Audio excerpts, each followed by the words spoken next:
Colgate के नाम से लोगों को टूथपेस्ट की याद आने लगती है, लेकिन क्या आपको पता है कि कोलगेट ने एक बार ready to eat frozen food का बिजनेस भी शुरू किया था। जी हाँ गाइस, आप ठीक सुन रहे हैं। 1982 में कोलगेट ने यूएस में ready to eat frozen food का बिजनेस शुरू किया था, और वो भी कोलगेट के नाम से, लेकिन वो बुरी तरह से फ्लॉप हो गया। और उसके पीछे का रीजन बहुत ही सिंपल था।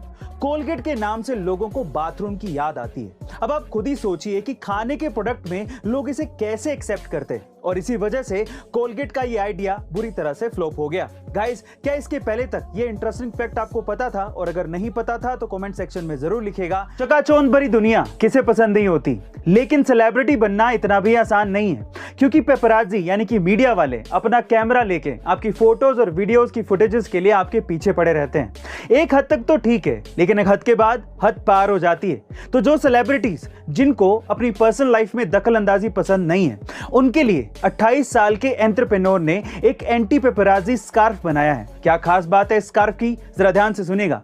इस स्कार्फ को पहनने के बाद अगर कोई फोटोग्राफर आपकी फ्लैश पिक्चर्स ले भी ले तो भी आप उसमें ब्लैंक आएंगे, यानी कि दिखेंगे ही नहीं। गाइस, आपको एंटी पेपराजी स्कार्फ का ये आइडिया कैसा लगा कमेंट सेक्शन में जरूर लिखेगा। गाइस, आज तक आपने इंसानों को जूते पहने देखा होगा, लेकिन अब आपको घोड़े भी जूते पहने दिखेंगे। कैसे, मैं आपको बताता हूं। एक्चुअली ऑस्ट्रेलिया की एक कंपनी है जिसने घोड़ों के लिए दुनिया में पहली बार रबड़ के जूते बनाए हैं।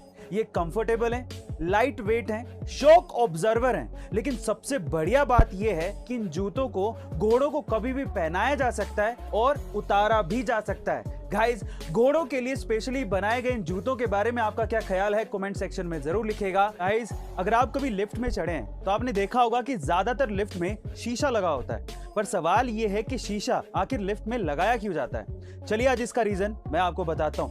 शुरुआत में जब लिफ्ट में शीशा नहीं लगा होता था तो लोगों की ये शिकायत रहती थी कि लिफ्ट की स्पीड बहुत ज्यादा है और लिफ्ट की स्पीड को कम करना चाहिए। जब ये बात लिफ्ट के मेकर्स तक पहुंची तो उन्होंने ये जाना कि लोगों का दिमाग और ध्यान पूरा का पूरा लिफ्ट की स्पीड पर ही रहता है, जिसकी वजह से वो घबरा जाते हैं। अब उनके ध्यान को हटाना जरूरी था, इस वजह से लिफ्ट में शीशा लगाया गया ताकि लोग जब लिफ्ट में चढ़ें तो वो सिर्फ अपने आप को देखते रहें और उनका ध्यान कभी लिफ्ट की स्पीड पर जाए ही नहीं। गाइस, यही रीजन है लिफ्ट में शीशा लगाने का। क्या इसके पहले तक ये अमेजिंग फैक्ट आपको पता था? और अगर नहीं पता था तो कमेंट सेक्शन में जरूर लिखेगा। जापान काफी चीजों में दुनिया से अलग है, और इसी तरह से वहां के स्टूडेंट्स का प्यार को इजहार करने का तरीका भी काफी अलग है। कैसे, चलिए जानते हैं। अगर वहां पर कोई मेल स्टूडेंट किसी लड़की को प्यार करता है और वो अगर अपने प्यार का इजहार करना चाहता है तो वो क्या करता है, वो अपने स्कूल के यूनिफॉर्म का ऊपर से सेकंड बटन निकालकर उस लड़की को देता है और इसी तरह से प्यार का इजहार करता है। पर सवाल ये है कि ऊपर से सेकंड बटन ही क्यों? क्योंकि ऊपर से सेकंड बटन हार्ट के करीब होता है। गाइस, कमाल का तरीका है ना ये। प्यार के इजहार के इस तरीके के बारे में आपका क्या ख्याल है कमेंट सेक्शन में जरूर लिखेगा। गाइस, क्या आपको पता है कि दुनिया की सबसे महंगी कारों में शुमार रोल्स रॉयस को 1998 में खरीदने के लिए बोली लगाई गई थी, और इसको खरीदने के सबसे तगड़े दावेदार थे BMW एंड वोक्सवैगन। अब BMW ने थोड़ी कम बोली लगाई थी और वोक्सवैगन ने ज्यादा बोली लगाई थी, तो जाहिर है रोल्स रॉयस किसको मिलनी थी? वोक्सवैगन को। लेकिन तब BMW रोल्स रॉयस के ज्यादातर पार्ट्स बनाता था। अब यहीं से आया ट्विस्ट। BMW ने रोल्स रॉयस के पार्ट बनाने से मना कर दिया, और सिर्फ इसी वजह से रोल्स रॉयस को वोक्सवैगन ने BMW को बेच दिया।